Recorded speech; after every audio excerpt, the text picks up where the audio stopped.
Merhaba, Papatya Örgü Dünyası YouTube kanalıma hoş geldiniz. Bugün sizlerle birlikte bu gördüğünüz muhteşem güzellikteki bardak altlıklarını çalışacağız. Yapımı oldukça kolay. Sadece yarım saatte bir tane örebileceksiniz. Ben şöyle 3 renkte farklı ördüm. 3 tane daha öreceğim ve takım haline getireceğim. Gerçekten ben çok beğendim. Umarım sizler de beğenir. Severek örersiniz arkadaşlar. Bunlar bardak, fincan altlı. Diyeceksiniz ki bunları daha büyük yapamaz mıyız? Evet, aslında yapabilirsiniz ama şu şekilde sayıları ben çok değiştirmeye çalıştım. Ama hani büyüdü ama şekli bozuldu. O yüzden sayılarını değiştiremiyoruz ama daha kalın ipler kullandığınızda ve daha kalın tığlar kullandığınızda bunlar büyüyecektir arkadaşlar. Ben bunları polyester makrome ile ördüm ama sizler pamuklu makrome ile örerseniz daha kullanışlı olur. Benim elimde pamuklu makrome yoktu, o yüzden polyesterle örmek zorunda kaldım. Ama bunlar da bardak altlığı olarak çok şık duracaktır. Çok sıcak görmedikten sonra.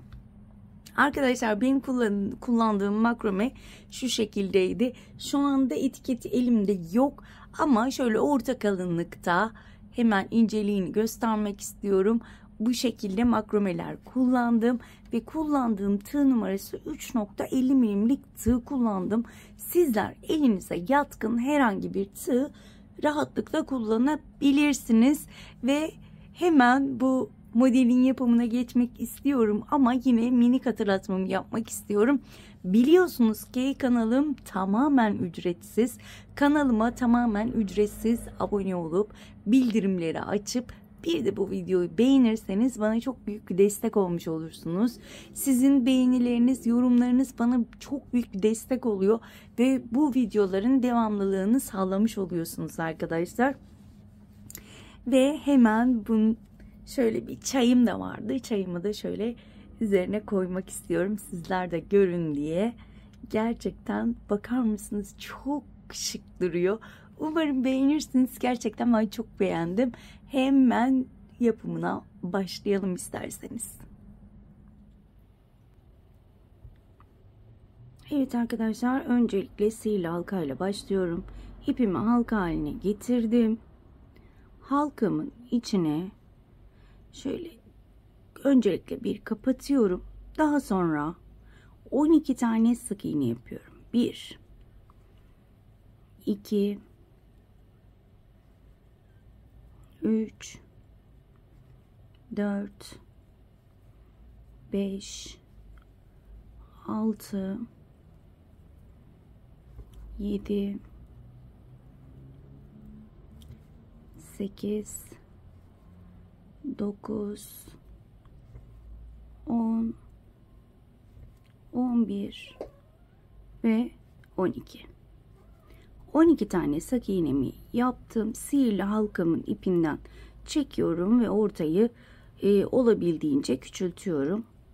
Ve ilk yaptığım sık iğne tepesine batıyorum. Kaydırmayla burayı kapatıyorum. Şimdi her bir sık iğne tepesine ikişer kez batacağız. Hemen dibine batıyorum ve ilk sık iğnemi yapıyorum. İkinci sık iğnemi yaptım ve hemen yanındaki sık iğneye batıyorum ve 2 tane 12 tane sık iğneyi 24'e çıkarıyoruz arkadaşlar.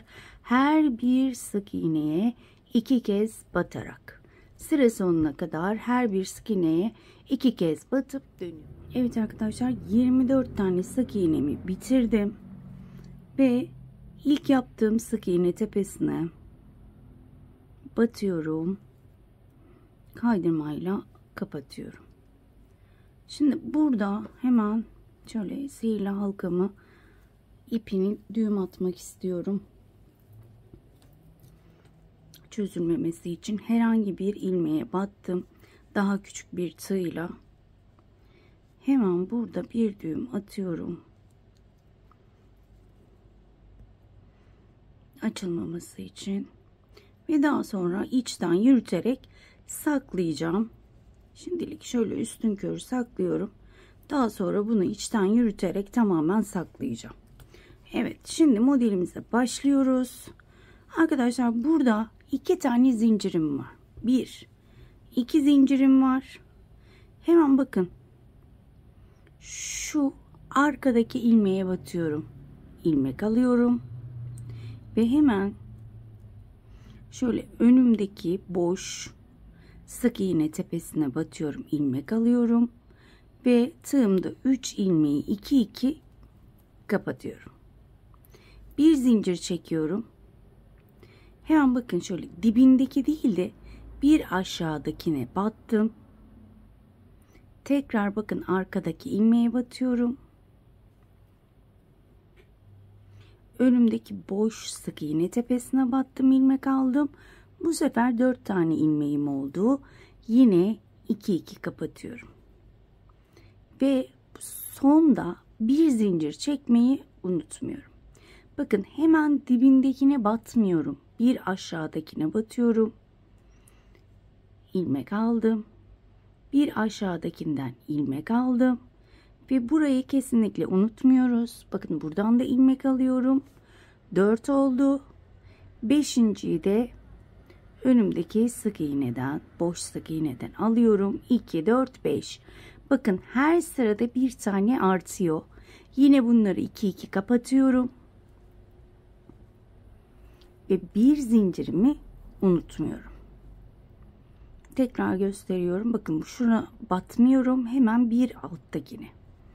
İlmek aldım. İlmek aldım. İlmek aldım. Şurayı unutmuyorum. Ve hemen önümdeki boş sık iğneden de ilmek alıyorum. 2, 4, 6 tane oldu bakın. 2 kapatıyorum.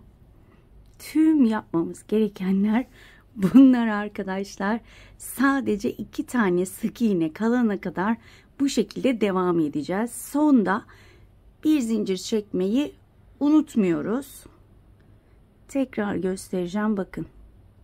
Dibine batmıyorum. Hemen bir alta batıyorum. Şöyle tek tek bakın, batacağımız ilmekler zaten hemen önümüzde. Şöyle tek tek batıp ilmek topluyorum.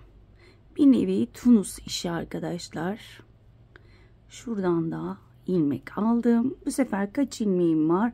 2, 4, 6, 7. Gördüğünüz gibi her seferde bir tane artıyor ve ikişer kapatıyorum. Bir zincir çekiyorum ve bunlar gittikçe büyüyecek ve benim tığım bu ilmekleri almayacak. Hemen Tunus işi tığımı göstermek istiyorum. Yine 3.50 milimlik tığım, şöyle misineli. Bununla devam edeceğim. Hemen onu da göstermek istiyorum. Bakın bununla daha kolay oluyor. İlk başta tığ ile başlıyorum. Daha sonra ilmekler çoğaldığında Tunus tığıma geçiyorum. Onunla da aynı şekilde bakın. Tek tek batıyorum. İlmekler önümde zaten. Bir aşağı battım ve şu arkadakine bakın. Batmayı unutmuyorum. Boş sık iğneye bakın. Battım, ilmek aldım ve 2 kapatıyorum. Artık Tunus işi tığla devam ediyorum. Çünkü artık ilmeklerim bayağı bir artmaya başladı ve sonunda bir tane zincirimi çekmeyi unutmuyorum. Gördüğünüz gibi model zaten ortaya çıktı. Arkadaşlar ben 2 tane sık iğne kalana kadar aynen bu yöntemle örmeye devam edip hemen dönüyorum. Evet arkadaşlar, ben son 2 sık iğne kalana kadar ördüm. İlmeklerim toplu tığımda ve beklettim. Şimdi bakın burada 2 tane sık iğnem var. Hemen şöyle ipimi alıyorum ve yine 3,5 numaralı tığımı 3.50 milimlik tığımı arıyorum. Şöyle hemen buldum. Bakın şöyle 2 tane var. İkinciden, yani şu birinciye hiç dokunmuyorum. İkinciye şöyle ilmekten aldım, içinden geçirdim. Burada zincir çekiyorum. Kaç tane isterseniz. Bakın şöyle burada 8-9 tane çekmiştim herhalde. İstediğiniz kadar zincir çekebilirsiniz. 2, 3, 4, 5, 6, 7, 8. Şöyle bakıyorum. 9, 10 yapalım. Yeterli mi? Bence yeterli. Hadi bir tane daha çekelim. Bakın ilmeği bıraktım. Hemen yanındaki boş sık iğne. Bakın hemen burada. Hemen ona şöyle çift batalım. Evet. Hemen bu ilmeği içinden geçireceğim. Ve şöyle hemen göstermek istiyorum. Bu tığın içine alıyorum ilmeği. Gördüğünüz gibi. Daha sonra yine 2-2 kapatıp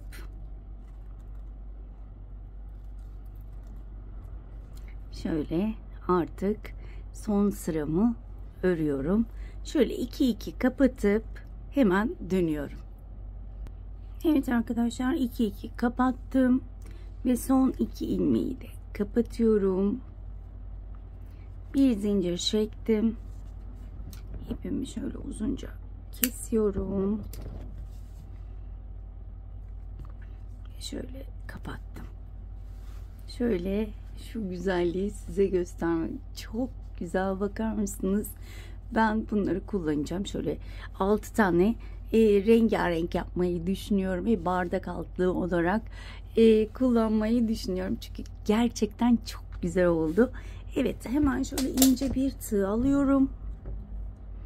Hemen şu ipimi gizliyorum. Şöyle ilmeklerimin arasına bata bata. Biliyorsunuz ki bu makrame ipler eğer çakmakla yakmazsanız sökülüyor. O yönü gerçekten kötü. Hemen şöyle yürütüyorum.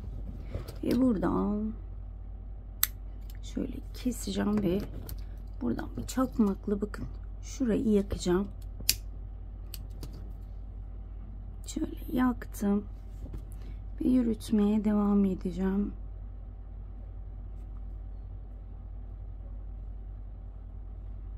Evet. Şöyle yeterli bence. Hemen şöyle elimle düzeltiyorum. Ve gördüğünüz gibi hemen diğerini de şu krem rengi de yapmayı düşünüyorum. Gerçekten çok güzel oldu. Umarım açıklayıcı bir şekilde anlatabilmişimdir. Umarım anlatımımdan memnun kalmışsınızdır. Bir dahaki modellerde görüşmek dileğiyle. Kendinize çok iyi bakın. Hoşça kalın.